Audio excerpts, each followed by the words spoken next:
so blessed. It's almost easy to take the excellence of the music for granted, and I hope we never do because it's just so phenomenal. So thank you so much.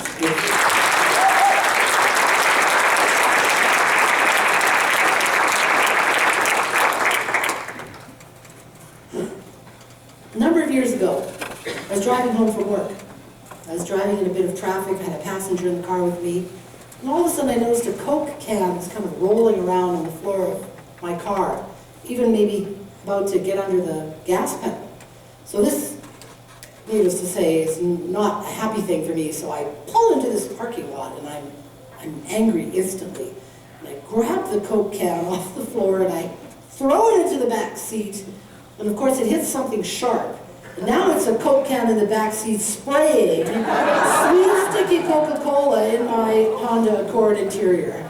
And I'm really furious, so I open the back door and I grab the Coke can and I threw it on the ground and I kicked it across the parking lot with relish, seriously about a block, got to the dumpster, picked the can up and threw it into the dumpster. Collected myself, walked calmly back to my vehicle, and my passenger's in the car, you know, big-eyed. What do I do now? So I get in the car, close the door, and the two of us just cracked up. We just started laughing our faces off because it was just, you know, the ridiculousness of the moment. But I still remember that moment on 10th Avenue, on my way home from work on an ordinary day. That, my friends, was a teachable moment for me. Now, how it was a teachable moment is that, apart from learning that it's a bad idea to have a can of Coke rolling around in your car, and a bad idea to throw it into the back seat, I also learned a much deeper lesson. I learned from taking advantage of that moment of temporary insanity, I learned that I was angry about a lot more than that can of Coke. So I took that action I took as a message. Okay, maybe there's something to look at here, that you can be that easily ignited by a can of Coke. And I also used that moment to realize that anger can be very energizing. I'm very slow to come to anger. I don't know about you with your emotions, but some emotions we express more easily. I can cry on a dime. You know, I can cry with figure skating. I can grieve, I can be sad. But anger is an emotion I learned somewhere along the way it's not a safe thing to do, or not a good thing to do, or I'm supposed to be nice all the time. So anger is an emotion I'm slow to come to. But I learned in that moment that anger can be really energizing. And that if you really express it, like really express it, it's done. It's over. So that was a great learning for me. And so that's something I've taken forward, as I say, for almost 25 years. And the reason I remember that moment so well is because I did not miss the opportunity for the learning that it provided me. And so that's what I mean about teachable moments, and I'm going to be talking about those today. So what you might be thinking, okay, tell me a little bit more about what is this? What is a teachable moment? How many of you in here work in education? Well, quite a few hands. So you may know that I'm an educator as well. I taught at SAIT and now I work at Bow Valley College, so I work in education. And the idea of teachable moments comes from that field. And I'm going to take that idea from education, I'm going to explain it, and then I'm going to use that as a jumping off point to take a very broad view of what a teachable moment could be for us. So in the field of education, a teachable moment is an unplanned opportunity that arises where a teacher has an ideal chance, at that perfect moment, to offer insight to his or her students. It's a fleeting opportunity that must be sensed and seized by the teacher. And it's another example of a teachable moment that was an unplanned opportunity that I seized in education is with my mechanical engineering students a few years ago. I was teaching at St. Polytechnic, and I was teaching the students how to write a resume.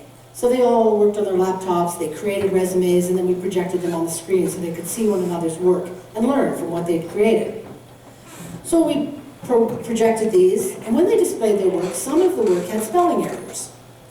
So the simple thing to do would be to correct the errors and move on and say something trite like, don't make mistakes on your resume, it's a dumb thing to do. But instead, I use the moment to prompt them to have a discussion about the importance of 100% accuracy on a resume, but also the idea of first impressions and how important it is that they come across strongly right from the beginning with a potential employer. So it was a full and rich discussion that was way beyond just spelling errors.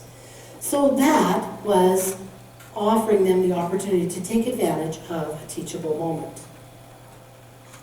So the key words in the definition are that it's an unplanned opportunity to offer insight, and that the opportunity must be sensed and seized. Another place in life where we observe teachable moments is in parenting, raising children. How many in here have raised children or are raising them now? Yes, lots of us.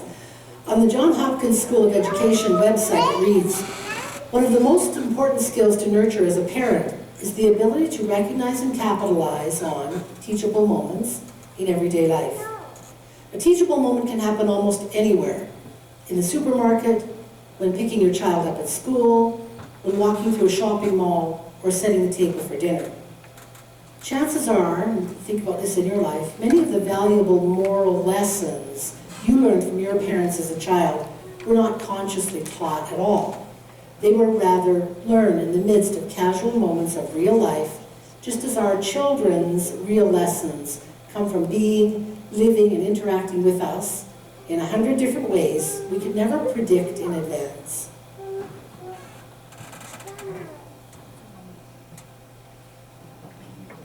How many teachable moments do you think this lovely child has in her life come waiting for her? And no matter what age you are, how many teachable moments are left for you? This is also an opportunity to just show off my great niece. Marley Dawn, this was her first Mother's Day. Pure potential, yeah? So we want to grasp the teachable moments. We want to help others grasp them, but today we're really going to be talking about ourselves and how do we make the most of the teachable moments in our lives, become our own best teacher. So I want to expand on the idea of teachable moments in education and parenting to a discussion on teachable moments in the classroom of life, and explore how we can become those inspired teachers for ourselves. Let me give you a last example of what I mean about teachable moments in the classroom of our lives. This week, I was at my brother's last Sunday for a little birthday dinner he and his family had for me. And during the conversation, I jokingly referred to how wise I was about something. Thank you. And my brother said to me, "You've always been wise." And I paused. First of all, I enjoyed it as a lovely compliment, not that common in our family. I have 4 brothers. We're pretty rough and tumble. We don't talk in a touchy-feely way all that often. So I had a momentary good feeling, and I enjoyed the compliment. But I also took, the teachable moment was for me to recognize and to notice how affected I was by that remark. To reclaim, to really own that I'm no longer a girl trying to keep up with her brothers, but that I am a wise woman with lots to share with them. And also to hear in that compliment of his that I always have been that.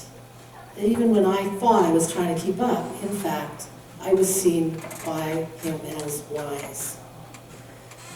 So, years ago, I would have completely missed that teachable moment. I would have missed the opportunity to hear the compliment, to absorb it, to know that it is a reflection of who I am.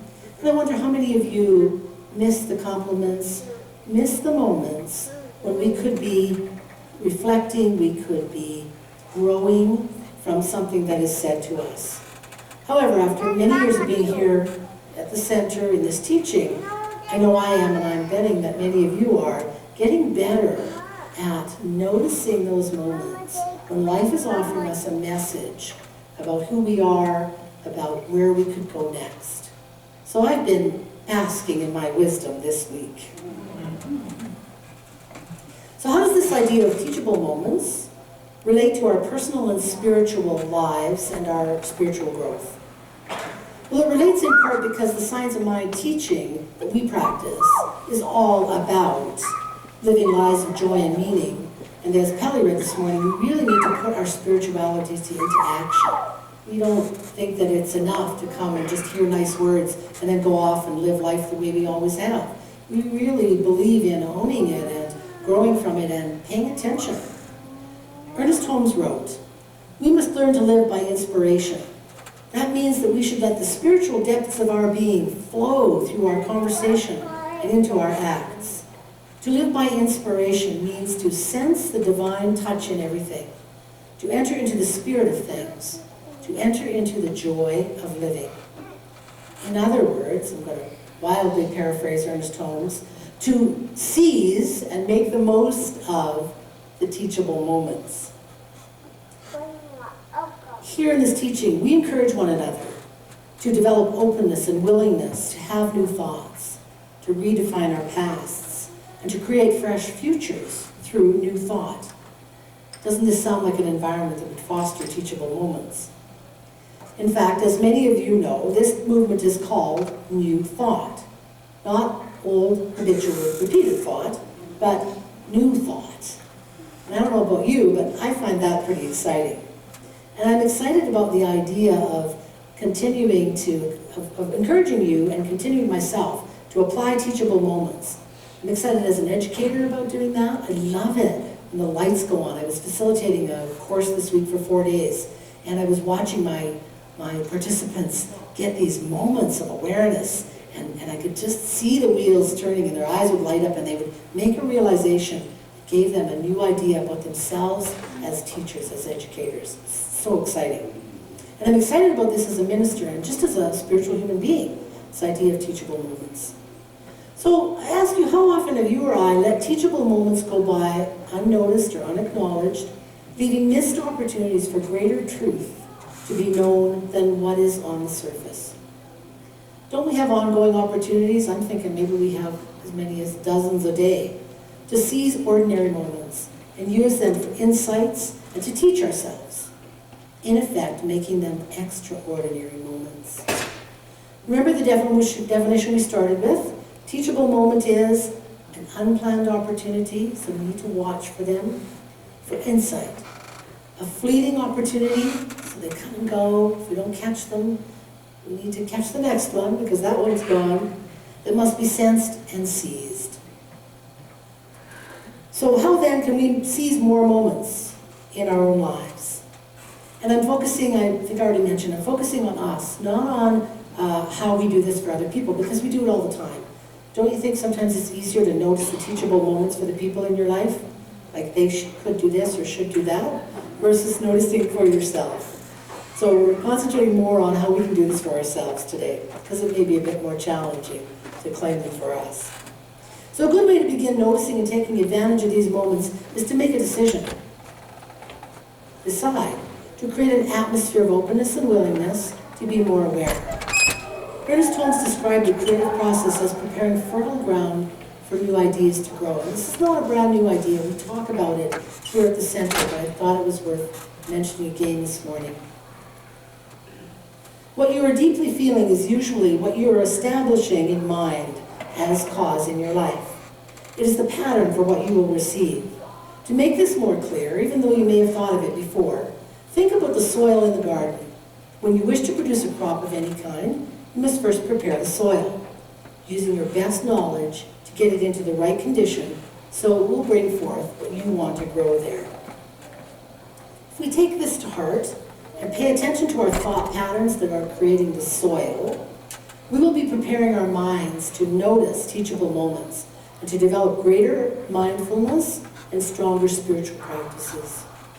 Holmes is saying it's important to be conscious and to observe our feelings and reactions to life. When does something make us fearful or giddy or excited? We can ask ourselves, why is this happening?